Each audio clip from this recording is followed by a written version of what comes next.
Mr. Tompkins, will you please get back into your seat? Did you not hear me? Get back in your seat. You are perfectly safe. Safe? You call this safe? What is going on here? We are in the midst of a battle between my beloved France and its German invaders. You know it best as World War I. Get us out of here. How about a calm, quiet library? It is a children's library, but it will have to do. I can't make the cacophony of the bomb bursts disappear completely, but I can transform them into the voices of children. Not much of a difference, usually. Thankfully, the children here seem to be studious, quiet ones. Well, thank you for whisking us away from that dreadful war, madame, but how are we there in the first place? Oh, we are still there, monsieur.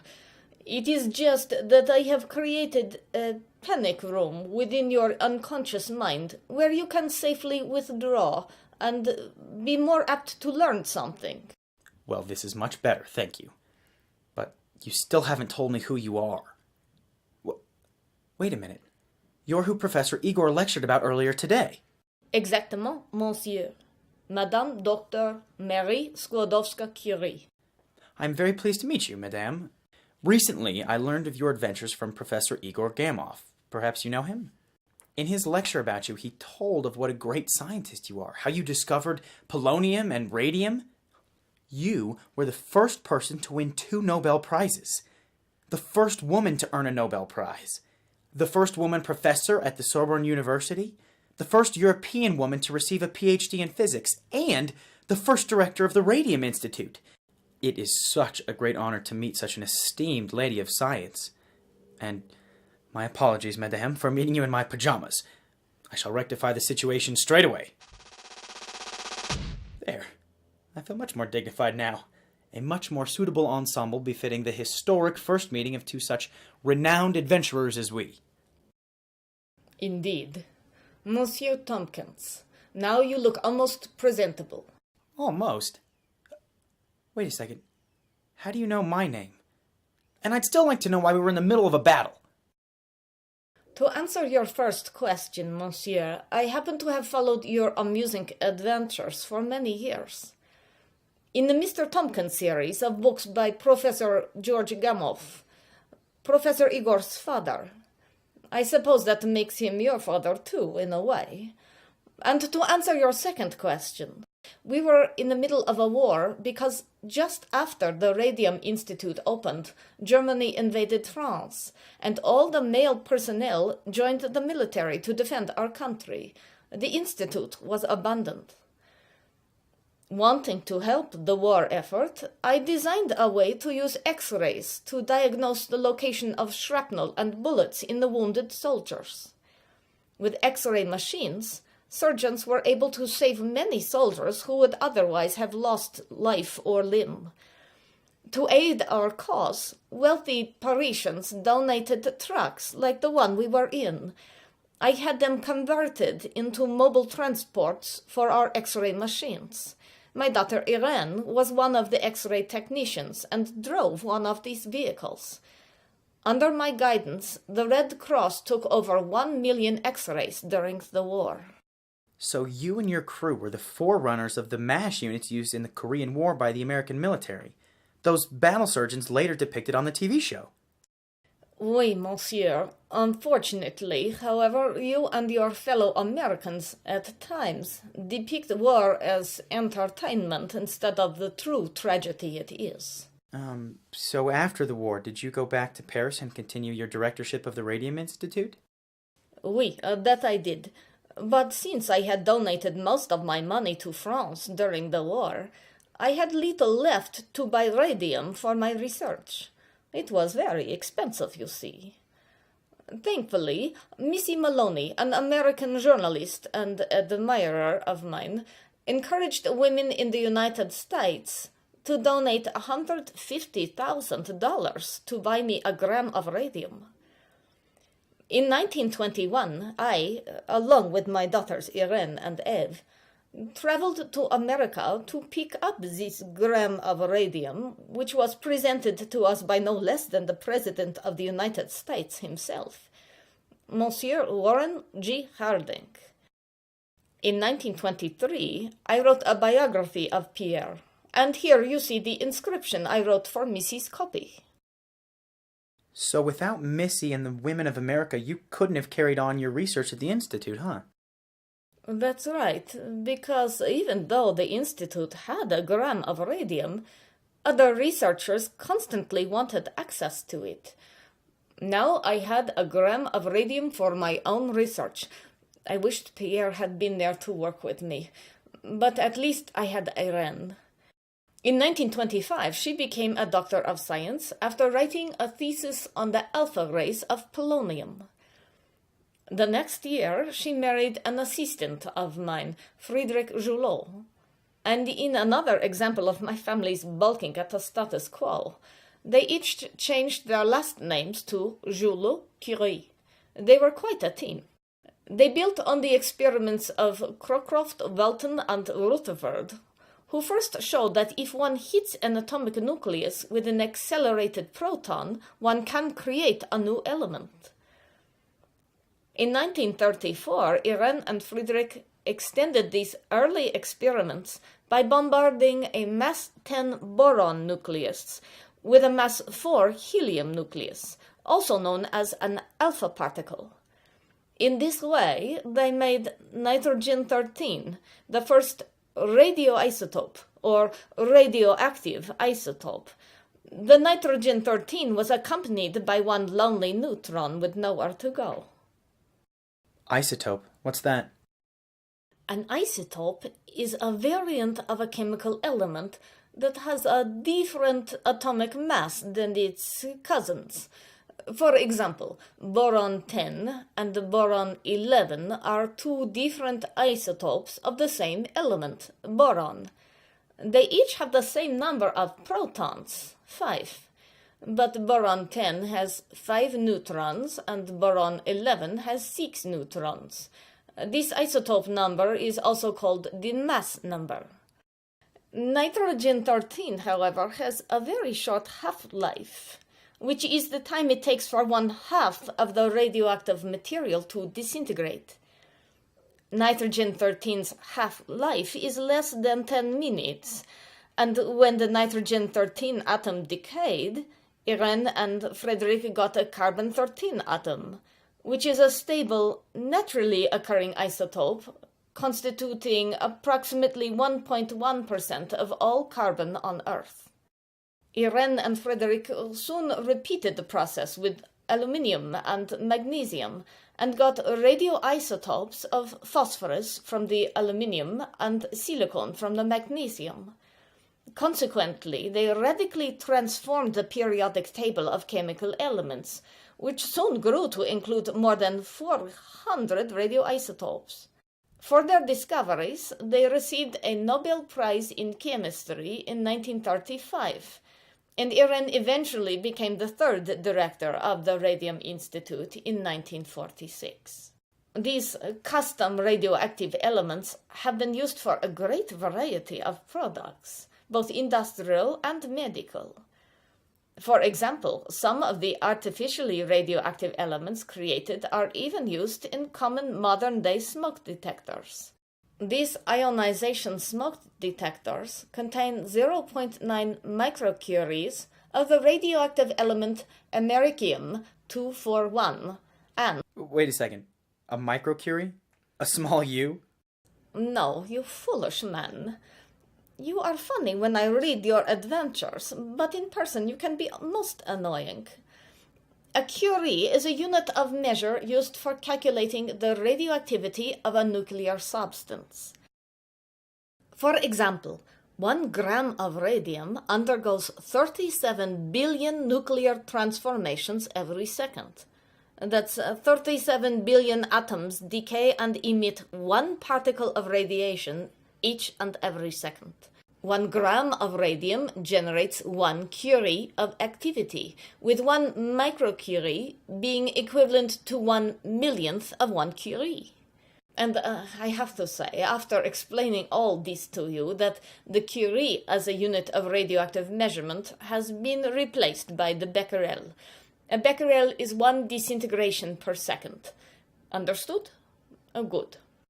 So, in the way of the medical applications of these custom elements, for instance, in 1938, 4 years after my death, the scientists John Livingood and Glenn T. Seaborg used Irene and Frederick's discoveries as a stepping stone to their creation of iodine-131, also known as radioiodine.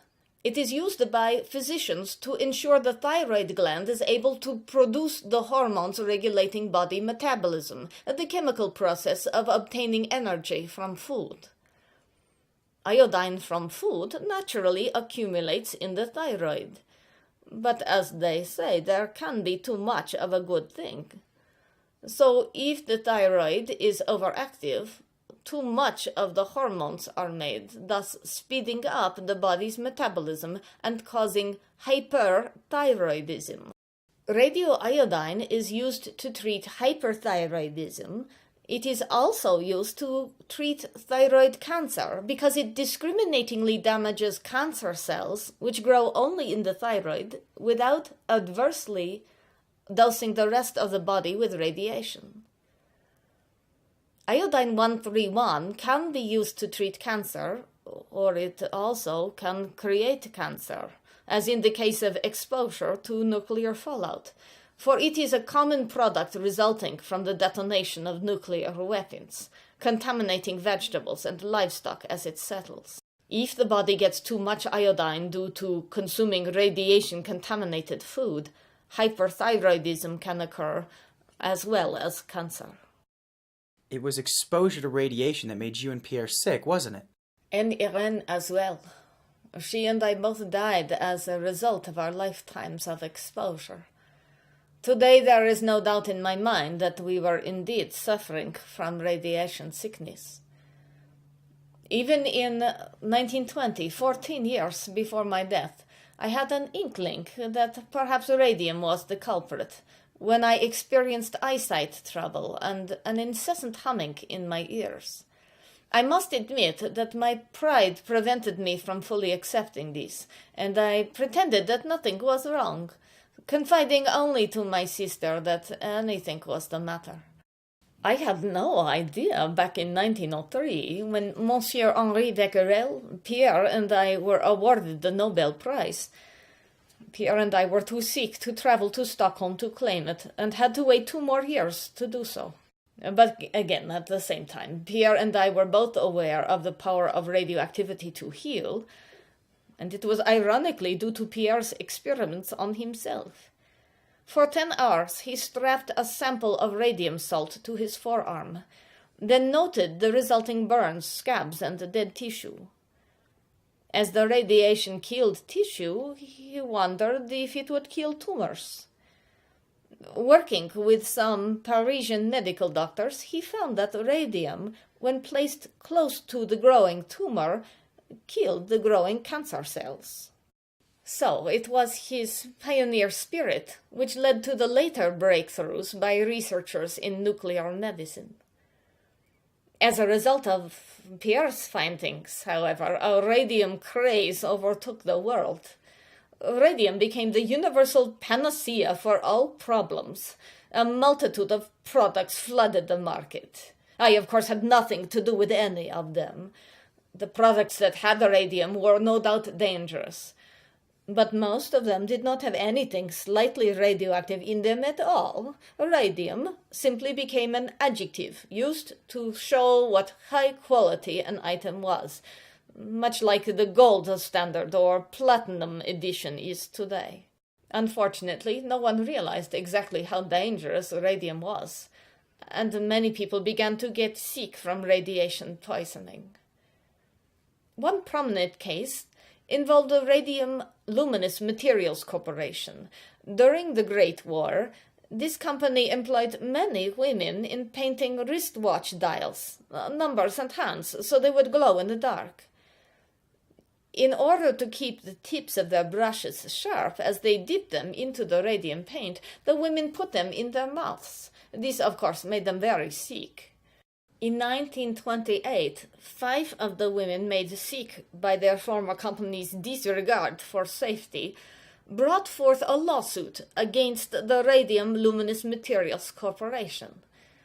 Though they eventually got an out-of-court settlement, all 5 women died by the early 1930s. That's horrible. Well, to change the subject to something hopefully a little more cheery, what about your other daughter, Eva? Was she a scientist too? No, she wasn't, but I am just as proud of the wonderful person she became. Our family was basically shy. We never sought attention, and we disdained jewelry and makeup. Eve, however, was quite different than Irene, Pierre, and me. She was outgoing, proudly wore jewelry and makeup, and was almost always the center of attention. When Irene, Eve, and I toured America in 1921, Eve dealt with the news media. They dubbed her the girl with the radium eyes. Many years later, Eve and her husband, Henri Louis, were involved with UNICEF. He was the American ambassador to Greece and the executive director of UNICEF when it was awarded the Nobel Peace Prize in 1965. And she was herself director of UNICEF in Greece from 1962 to 1965. In a broad sense, then, the Curies have been associated with 4 Nobel Prizes. Oui, monsieur, but I do not like to brag. Eve was also a published author and wrote a wonderful biography entitled Madame Curie, a Biography, which is a loving memoir of our family. I am so pleased that the book has inspired children around the world, particularly girls, to go into science. I am glad she did not follow in my footsteps, for she lived to be 102 years old and did much good for the world. Professor Igor in his lecture said that your work laid the first brick which led to the creation of the atomic bomb, which I'm sure you're not happy about. Had you any idea that some of your scientific work would result in the unleashing of this terrible weapon? In my lifetime, I hoped that our work with radiation would be only a benefit to humankind. But Pierre had his concerns, which he voiced in his Nobel acceptance speech in 1905. I remember his words as if he spoke them yesterday. One can imagine that in criminal hands, radium could become very dangerous. And here, one can ask if humanity is at an advantage in knowing nature's secret. If it is mature enough to make use of them, or if this knowledge might not be harmful to it. The example of the discoveries of Nobel is a case in point. Powerful explosives have allowed men to do admirable work. They are also a terrible means of destruction in the hand of criminals who lead people into war. I'm among those who think, with Nobel, that humanity will derive more good than bad from new discovery.